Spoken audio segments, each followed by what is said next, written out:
बिस्मिल्लाहिर्रहमानिर्रहीम। Welcome to learn line में खुश आमदीद। हम पढ़ रहे हैं माइक्रोसॉफ्ट ऑफिस और स्पेसिफिक माइक्रोसॉफ्ट वर्ड का आज 11वां लेक्चर है। इस लेक्चर के अंदर हम देखेंगे टेबल क्या है, टेबल को किस तरह ड्रॉ करते हैं, टेबल फॉर्मेटिंग क्या है, इसका डिज़ाइन कैसे करते हैं, इसमें रोज को डिलीट कैसे करते हैं, इंसर्ट कैसे करते हैं, कॉलम को कैसे डिलीट करते हैं, इंसर्ट करते हैं, टेबल प्रॉपर्टी में क्या क्या चीज़ें हैं, रो हाइट क्या है, कॉलम विड्थ क्या है, सेल मार्जिन क्या है, सेल अलाइनमेंट क्या है और टेबल अलाइनमेंट क्या है। तो हम अपनी वर्किंग फाइल intro.docs को ओपन करते हैं। उसी तरीके से फाइल पे क्लिक करते हैं और intro.docs रिसेंट लिस्ट के अंदर से सिलेक्ट करते हुए उसको ओपन कर लेते हैं। कंट्रोल एंड का बटन प्रेस करते हुए मैं इसके एंड पे पहुंच जाता हूँ। यहाँ पर इंसर्ट के टैब के अंदर टेबल मौजूद है। टेबल के ड्रॉप डाउन पे क्लिक करने से हमें ये टेबल इंसर्ट करने का टूल मिलता है। यहाँ पर जो खड़ी लाइनें हैं इनको हम कॉलम कहते हैं और लेटी हुई लाइनों को रोज कहते हैं। यहाँ पर खड़ी लाइनें कितनी इंसर्ट करनी है, लेटी हुई लाइनें कितनी इंसर्ट करनी है वो हम यहाँ से सिलेक्ट कर लेते हैं और इनको बाद में भी इंसर्ट किया जा सकता है। यहाँ पर मैं 3 खड़ी लाइनें और 4 लेटी हुई लाइनें इंसर्ट कर लेता हूँ। तो ये 3 कॉलम है और ये 4 रोज हैं जो इंसर्ट हो चुकी है। जैसे ही टेबल हमने इंसर्ट किया तो ऊपर टैब में हमारे पास 2 टैब एक्स्ट्रा शो हो गए, एक टेबल डिज़ाइन और एक लेआउट का। और टेबल के अंदर हमें 2 हैंडल मिल रहे हैं, एक ये वाला इसे सिलेक्शन हैंडल कहते हैं और एक ये वाला इसे रीसाइजिंग हैंडल कहते हैं। तो रीसाइजिंग से हम इसको रीसाइज कर सकते हैं और सिलेक्शन से हम इस पूरे टेबल को सिलेक्ट कर सकते हैं। इस टेबल की ऊपर वाली जो पहली रो होती है, पहली लेटी हुई लाइन है, इसे हेडर रो कहते हैं। इसी तरह ये जो पहला कॉलम है, पहली खड़ी लाइन, इसको हेडर कॉलम कहते हैं। यहाँ टेबल के अंदर ये जो यहाँ पर मेरा कर्सर ब्लिंक कर रहा है इसे सेल कहते हैं। खड़ी लाइन कॉलम, ये लेटी हुई लाइन रो और ये एक जो खाना बन रहा है इसे सेल कहते हैं। इस सेल के अंदर राइट क्लिक करने से हमें कुछ ऑप्शन मिलते हैं, यानी insert, delete, split, border style, text direction, table property. ये इस टेबल के रिलेटेड है। तो इनको वन बाय वन हम देख लेते हैं। सबसे पहले इंसर्ट, तो इंसर्ट में हमें कॉलम इंसर्ट करने के ऑप्शन मिलते हैं, रोज इंसर्ट करने के और सेल इंसर्ट करने के। कॉलम को हम या तो अपने पहले से मौजूद कॉलम के दाएं या बाएं ऐड कर सकते हैं। मसलन जहां पर मेरा अभी कर्सर ब्लिंक कर रहा है, जब मैं यहाँ राइट क्लिक करके इंसर्ट करूंगा तो इस कर्सर के ब्लिंक करने वाले सेल के या तो राइट कॉलम ऐड कर सकता हूँ या फिर लेफ्ट कॉलम ऐड कर सकता हूँ। तो मैं राइट ऐड कर लेता हूँ तो इसकी दाईं जानब एक कॉलम ऐड हो चुका है। इसी तरह इस पर राइट क्लिक करके इंसर्ट रो, यानी जहाँ पर मेरा कर्सर ब्लिंक कर रहा है उसके ऊपर, अबव, बिलो यानी उसके नीचे, या तो मैं उसके ऊपर या उसके नीचे एक लेटी हुई लाइन यानी रो ऐड कर सकता हूँ। तो ये मैंने रो ऐड कर ली। इसी तरह मैं इसको राइट क्लिक करके डिलीट सेल में जाता हूँ, इंटायर रो यानी लेटी हुई पूरी लाइन को डिलीट कर दो, ओके कर देता हूँ। ये पूरी लेटी हुई लाइन डिलीट हो चुकी है। राइट क्लिक करके डिलीट सेल और इंटायर कॉलम यानी खड़ी लाइन पूरी डिलीट कर दो। इसका मतलब है जहाँ पर मेरा कर्सर ब्लिंक कर रहा है तो ये वाला कॉलम जो है पूरा डिलीट हो जाएगा। लेकिन अगर मुझे ज़्यादा रोज़ को इंसर्ट करना है या ज़्यादा रोज़ को डिलीट करना है या फिर ज़्यादा कॉलम ऐड करने हैं या फिर ज़्यादा कॉलम्स को डिलीट करना है, वो कैसे करना है? तो मुझे जितनी रोज़ को ऐड करना है मुझे उतनी रोज़ को यहाँ से सिलेक्ट करना है। मैंने 2 रोज़ को सिलेक्ट किया। बज़ाहिर ये 2 सेल सिलेक्ट है, लेकिन ये 2 लेटी हुई लाइनों के अंदर ये सेल मौजूद है। तो मैं इन्हें इस पर राइट क्लिक करता हूँ, इंसर्ट करता हूँ, अबव करता हूँ, तो आप देखें 2 रोज़ इसके ऊपर ऐड हो चुकी है। इसी तरह अगर मैं यहाँ से 2 सेल सेलेक्ट करता हूँ, 2 कॉलम सेलेक्ट करता हूँ और राइट क्लिक करके इंसर्ट कॉलम करता हूँ राइट, तो 2 कॉलम राइट में ऐड हो गए। इसी तरह यहाँ पर अगर मैंने ये जो सिलेक्शन की है, लेफ्ट क्लिक करते हुए ड्रैग किया माउस को, तो ये 3 कॉलम सेलेक्ट है और 1 रो सेलेक्ट है। अब अगर मैं यहाँ से डिलीट करूँगा तो ये 3 कॉलम या तो डिलीट हो जाएंगे और अगर रो को डिलीट करूँगा तो ये एक ही रो डिलीट हो जाएगी। अगर मैं इसको इस तरह सेलेक्ट करता हूँ तो इसका मतलब है 1 2 3 4 5 रोज सिलेक्टेड हैं और 1 कॉलम सिलेक्टेड, यानी 1 खड़ी हुई लाइन और 5 लेटी हुई लाइनों के अंदर जो सेल हैं मैंने वो सिलेक्ट किए हुए हैं। और अगर मैं इनको डिलीट करूँगा, डिलीट इंटायर रोज, तो ये सारी रोज डिलीट हो जाएंगी इस तरह। इसी तरह मैं इसमें इंसर्ट भी कर सकता हूँ, इंसर्ट और डिलीट, ये दोनों ऑप्शन आपने देख लिए। यहाँ से मैं दोबारा उतनी रोज़ को इंसर्ट कर लेता हूँ, इंसर्ट और बिलो कर लेता हूँ। तो ये इस तरह मैंने रोज़ को इंसर्ट कर लिया। यहाँ पर राइट क्लिक करके अगर मैं देखूँ तो उसके नीचे ऑप्शन है स्प्लिट सेल। स्प्लिट सेल क्या होता है? सेल को अलहदा करना। ये स्प्लिट का मतलब अलहदा, स्प्लिट एसी आपने सुना होगा, यानी दो हिस्सों के अंदर। तो इसको हिस्सों के अंदर बांटना। ये हमें कब ज़रूरत पड़ती है? ये हमें उस वक्त ज़रूरत पड़ती है जब हम किसी सेल के अंदर कोई ख़ास मसलन फ़ोन नंबर हमने लेना है और उसके हमने अलग-अलग सेल बनाने हैं ताकि कोई नंबर मिस ना हो, या ID card, national ID card लेना है तो उसके हमको पता है इतने डिजिट होते हैं, तो उतने हम इसमें जो सेल है वो क्रिएट कर देते हैं ताकि कोई भी मिस ना हो। या आपने फॉर्म के ऊपर अक्सर देखा होगा लिखा होता है कि fill your name in capital letter, capital letter के अंदर अपना नाम इसमें इंसर्ट करें, तो उस सूरत में भी उसको स्प्लिट किया जाता है। तो स्प्लिट सेल, यहाँ पर मुझे दो चीज़ें वो पूछता है कि आपने कॉलम कितने रखने हैं और रोज़ कितनी रखनी है। रोज़ मेरी एक ही रहेगी और कॉलम को अगर मैं यहाँ पर 14 कर लेता हूँ, मसलन मुझे 14 डिजिट के अंदर डाटा रिक्वायर्ड है, तो मैं इसे 14 कर लेता हूँ। तो आप देखें तो ये सेल 14 कॉलम्स के अंदर स्प्लिट हो चुका। इसी तरीके से मैं इसको मिर्ज भी कर सकता हूँ। यहाँ राइट क्लिक करके इसको मैं भी कर लूँगा मिर्ज सेल, तो ये इकट्ठा हो जाए। तो स्प्लिट सेल, सेल को अलहदा करना, और मिर्ज सेल, सेल को दोबारा से इकट्ठा करना, ये यहाँ पर ऑप्शन हमें मिल जाते हैं। और इन लाइनों को पकड़ के, ये जो लाइनें हैं इनको पकड़ के मैं कॉलम की विड्थ वगैरह सेट कर सकता हूँ। अभी मैं इसको पकड़ के इसके साथ इसको मैच कर देता हूँ। अभी ये सेल अकेला रह गया, मैं इसे कहता हूँ डिलीट सेल और शिफ्ट लेफ्ट कर देता हूँ, तो ये सेल डिलीट हो चुका है। यहाँ पर आप देखें तो दो सेल्स का एक सेल बना हुआ है। इसको अगर मुझे करना है यहाँ पर, तो इसको मैं स्प्लिट कर लूँगा, स्प्लिट सेल, और दो सेल के अंदर इसको मैं तकसीम कर दूंगा, तो ये दोबारा से दो सेल बन गए। ये है स्प्लिट सेल और मिर्ज सेल। मसलन मुझे यहाँ पर हेडिंग देनी है तो मैं इसको मिर्ज कर लूँगा, राइट क्लिक करूँगा, मिर्ज का मुझे ऑप्शन मिल रहा है तो ये मिर्ज हो गया। यहाँ पर मैं इस टेबल की हेडिंग को टाइप कर सकता हूँ।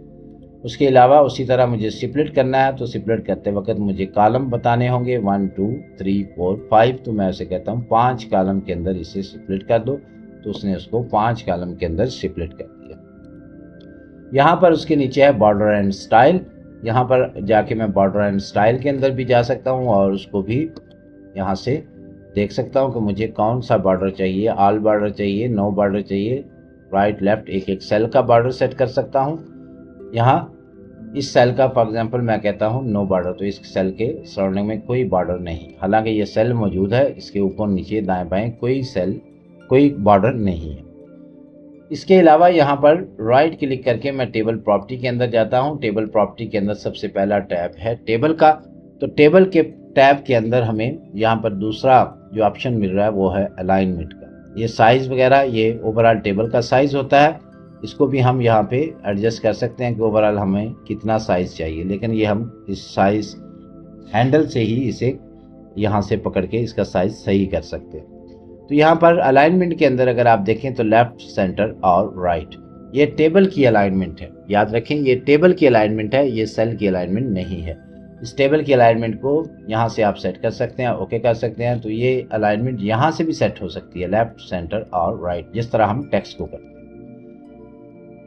उसके बाद फिर मैं टेबल प्रॉपर्टी में जाता हूँ, उसके नीचे है टेक्स्ट रैपिंग। रैपिंग का मतलब होता है लिपटा हुआ। जैसे टॉफ़ी या किसी बच्चे को कोई चीज़ देते हैं तो उसको किसी रैपर के अंदर होती है और हम कहते हैं रैपर को डस्टबिन में फेंक आओ। जैसे कोई टॉफ़ी वगैरह या कोई बिस्किट वगैरह वो सारे रैपिंग के अंदर होते हैं।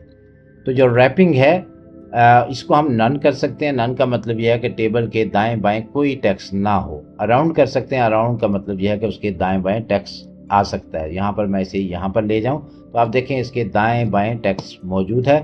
जैसे ही मैं इसे नन करूँगा, इसकी प्रॉपर्टी में जाके इसे नन करूँगा तो ये टेक्स्ट के ऊपर चला गया या फिर उसके नीचे आ जाएगा, यानी उसके दाएं बाएं कोई टेक्स्ट नहीं रहेगा। तो जैसे ही मैं इसको यहाँ से यहाँ पर ले आता हूँ तो इसके दाएं बाएं वाला टेक्स्ट ख़त्म हो जाएगा।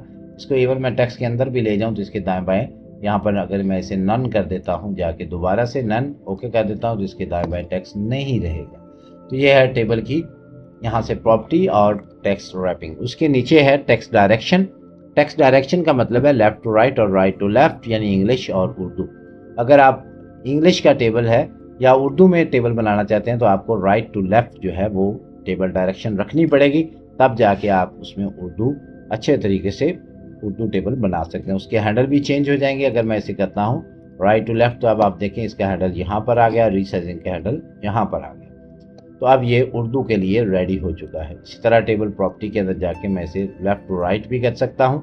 उसके नीचे अगर हम देखें तो बॉर्डर एंड शेडिंग का ऑप्शन है। ये बिल्कुल पैराग्राफ शेडिंग जो बॉर्डरिंग जो हमने पढ़ी थी उसी की तरह का है। यहाँ पर जाके हम बॉर्डर का स्टाइल चूज़ कर लेंगे, कौन सा बॉर्डर हम देना चाहते हैं। यहाँ पर उसका कलर चूज़ कर लेंगे, कौन सा कलर, यहाँ पे उसकी थिकनेस, कितनी थिकनेस मैं रखना चाहता हूँ उसकी।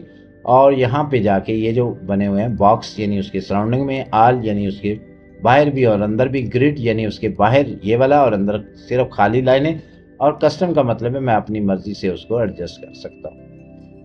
आप यहाँ से सिलेक्ट करके इसे बॉक्स कर लें। यहाँ पे जाके दोबारा कोई और कलर सेलेक्ट करके उसको इनर भी कर सकते हैं यहाँ पे इस तरह। और यहाँ पे जाके उसको मैं बॉर्डर लगा देता हूँ बाहर का। पहले मैं इसे कस्टम पे रखता हूँ और यहाँ से मैं जाके इसका ये ख़त्म कर देता हूँ। यहाँ से मैं इसका स्टाइल चूज़ करता हूँ, यहाँ से कलर चूज़ करता हूँ और इसको अब मैं अपनी मर्ज़ी से यहाँ पर लगा सकता हूँ। यहाँ से मैं ये वाला कलर ले लेता हूँ। सारी खड़ी लाइनों का, इनर खड़ी लाइनों का ये कलर होगा, सारी लेटी हुई लाइनों का ये स्टाइल होगा। ये मैं यहाँ से जाके चेंज कर देता हूँ और इसे ओके करता हूँ। तो अब आप देखें टेबल की उसी तरह सराउंडिंग में और लाइनें हैं, खड़ी लाइनों का और कलर है और लेटी हुई लाइनों का और कलर। दोबारा मैं जाता हूँ टेबल प्रॉपर्टी के अंदर, राइट क्लिक करते हुए टेबल प्रॉपर्टी। तो यहाँ पर बॉर्डर एंड शेडिंग अभी हमने देख लिया। उसके बाद है ऑप्शन। ये जो ऑप्शन आता है डिफ़ॉल्ट सेल मार्जिन, ये सेल का मार्जिन। जिस तरह हमने पेज का मार्जिन पढ़ा था टॉप बॉटम लेफ्ट राइट, इसी तरह सेल के अंदर मार्जिन होता है। यहाँ पर अगर मैं कुछ टाइप करता हूँ, यहाँ पर मैं कुछ टाइप करके आपको दिखाता हूँ कि ये सेल का मार्जिन अभी किस उस पर है। यहाँ पर अगर आप देखें तो ए यहाँ से स्टार्ट हो रहा है और इस लाइन के दरमियान ये जो गैप है ये इसका मार्जिन है। अगर मैं टेबल प्रॉपर्टी पे जाता हूँ, टेबल प्रॉपर्टी तो ऑप्शन में जाता हूँ तो यहाँ पर लेफ़्ट जो मार्जिन है वो है 0.08। इसको मैं अगर 0 कर देता हूँ तो अब आप देखें जो ए है हमारा वो बॉर्डर के साथ जुड़ गया। यहाँ पर अब कोई गैप नहीं रहा। इसी तरह इस सेल का मार्जिन मैं टॉप बॉटम लेफ्ट और राइट चारों किस्म का मार्जिन मैं सेलेक्ट कर सकता हूँ। मैं टेबल प्रॉपर्टी पे दोबारा जाता हूँ। ऑप्शन के अंदर से हम ये मार्जिन सेट कर सकते हैं कि हमें सेल के अंदर टॉप मार्जिन कितना चाहिए। यहाँ से सेल के अंदर स्पेसिंग जो है उसको भी हम कर सकते हैं कि सेल के दरमियान इतनी स्पेसिंग होनी चाहिए। तो अब आप देखें हर सेल के दरमियान ये स्पेस आ चुकी है। सेल मार्जिन और सेल स्पेसिंग यहाँ से हम उसे एडजस्ट कर सकते हैं। उसके अलावा यहाँ पर रोज़ के अंदर अगर हम जाएं तो यहाँ पर स्पेसिफिक हाइट हम दे सकते हैं। बाज़ औक़ात हमें ज़रूरत पड़ती है कि हमें पूरे टेबल के अंदर जितनी रोज़ हैं उनकी एक जैसी हाइट को करना है, तो हम यहाँ पर जाके उसकी हाइट को सेट करेंगे। यहाँ से जाके उसे एग्जैक्टली कर देंगे और ओके कर देंगे। तो इस तरह सारे टेबल की जो रोज़ हैं उनकी हाइट एक जैसी हो जाएगी। एग्जैक्टली और एट लीस्ट में क्या फ़र्क है? एट लीस्ट होता है यानी कम अज़ कम, इतनी उसकी हाइट रखो, उससे ज़्यादा भी हो सकती है।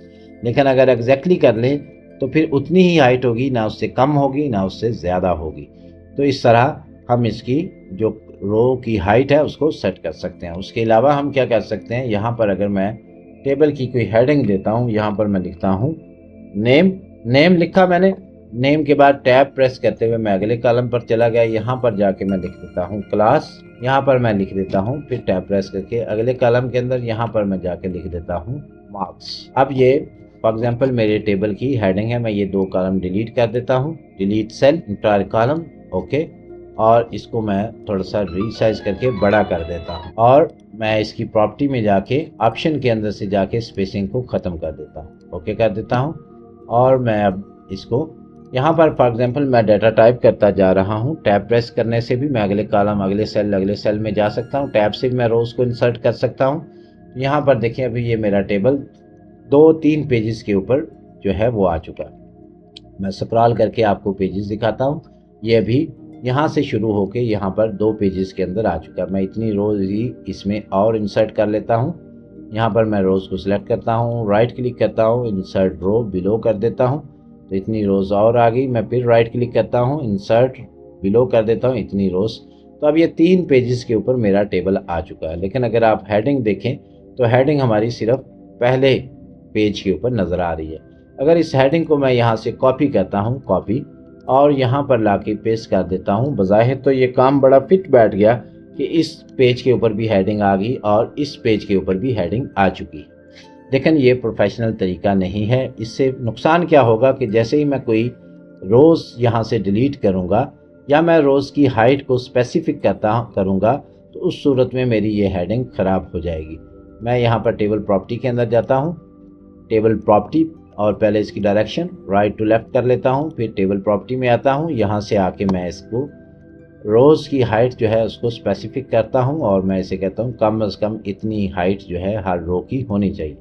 ओके कहता हूँ तो अब आप देखें ये हेडिंग एक लाइन नीचे चली गई और यहाँ पर हेडिंग है ही नहीं, और दूसरी हेडिंग मेरी यहाँ पर पेज जो टेबल है मेरा वो भी 4-5 पेजेस के ऊपर आ गया और उसकी हेडिंग भी ख़राब हो गई। तो इसका प्रोफेशनल तरीका क्या है कि मैं इस रो को सिलेक्ट करूँ जिसमें मेरी हेडिंग है, जिसको मैं रिपीट कराना चाहता हूँ, राइट क्लिक करूँ, टेबल प्रॉपर्टी, रोज़ के अंदर जाऊँ और मैं इसे कह दूँ repeat as header row at the top of each page और ओके कर।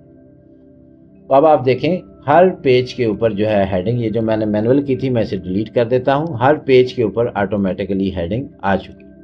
अब अगर मैं यहाँ से कोई रोज़ को डिलीट भी करता हूँ, मैं इनको डिलीट करता हूँ, डिलीट इंटायर रो, तो ये डिलीट होने के बाद भी हमारी हेडिंग ख़राब नहीं हुई। टेबल प्रॉपर्टी में दोबारा जाता हूँ तो ये आपको समझ आ गई, repeat header row as top, ये किस तरह करते हैं। अब आ जाते हैं कॉलम के टैब के अंदर। कॉलम में ये हमारी प्रेफर्ड विड्थ है, ये हम नेक्स्ट कॉलम करेंगे अगले की, नेक्स्ट करेंगे अगले की, यहाँ से भी हम इसकी विड्थ सेट कर सकते हैं। इस कॉलम की विड्थ को यहाँ से पकड़ के भी सेट किया जा सकता है, यहाँ से भी हम इसे एडजस्ट कर सकते हैं इस सब। तो ये सारे टेबल की यहाँ से एडजस्ट हो जाएगी। उसके अलावा हम अगर टेबल प्रॉपर्टी पे दोबारा जाते हैं तो हमारा अगला टैब आता है सेल का। तो सेल के अंदर ये आ जाती है अलाइनमेंट। सेल की अलाइनमेंट को हम यहाँ से नहीं बल्कि यहाँ से देखेंगे, लेआउट के अंदर से। यहाँ पर देखें आप तो 9 किस्म की अलाइनमेंट है। यहाँ पर मैं टाइप करता हूँ ए, इस सेल को ज़रा मैं इस रोज़ की हाइट को, इस रो की हाइट को बढ़ा लेता हूँ। ए टाइप किया तो अभी ये टॉप लेफ्ट साइड पे है। यहाँ से मैं इसे सेंटर में करता हूँ तो ये अभी लेफ्ट सेंटर है। यहाँ से मैं इसे नीचे करता हूँ तो ये बॉटम लेफ्ट है। और यहाँ से अगर मैं टॉप सेंटर करता हूँ तो ये top centre, centre centre, bottom centre, top right, और उसके बाद सेंटर राइट और बॉटम राइट। तो ये 9 किस्म की अलाइनमेंट बनती है। यहाँ से मैं सेल के अंदर टेक्स्ट को दरमियान में भी रख सकता हूँ, ऊपर वाले बाएं कोने के अंदर, ऊपर वाले दाएं कोने के अंदर, दरमियान वाले दाएं कोने के अंदर और दरमियान वाले बाएं कोने के अंदर, इसी तरह नीचे वाले बाएं कोने के अंदर, नीचे वाले दाएं कोने के अंदर। तो ये 9 किस्म की अलाइनमेंट यहाँ पर बनती है, जिसको यहाँ से हम सेट कर सकते हैं लेआउट से।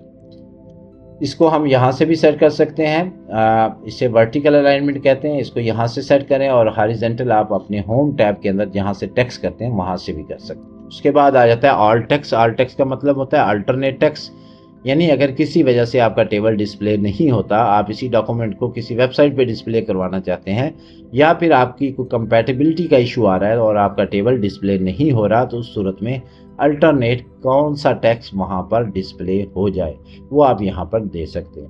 तो ये थी टेबल की प्रॉपर्टी।